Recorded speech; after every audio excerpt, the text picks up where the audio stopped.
Welcome to Guide Guru. We hope this video helps. You start by verifying the essentials.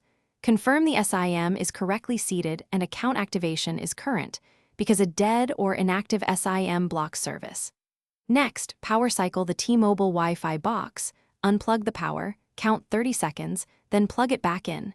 This clears temporary software glitches.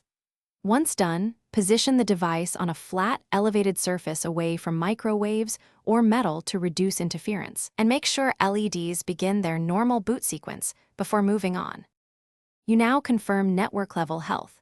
Connect your phone to the Wi-Fi SSID printed on the box, because direct access tells you whether the radio is working. Then open the T-Mobile app or the device admin page to check firmware version, carrier signal bars, and band settings. Firmware updates fix stability issues, while band selection changes interference.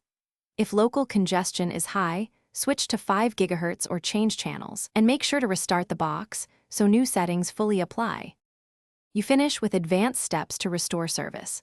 Perform a factory reset only after backing up any custom SSID or password, since this returns the box to known good defaults.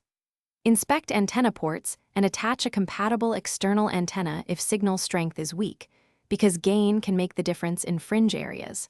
If problems persist, move the SIM into a spare hotspot or phone to rule out SIM or account issues, and then contact T-Mobile support with your troubleshooting notes.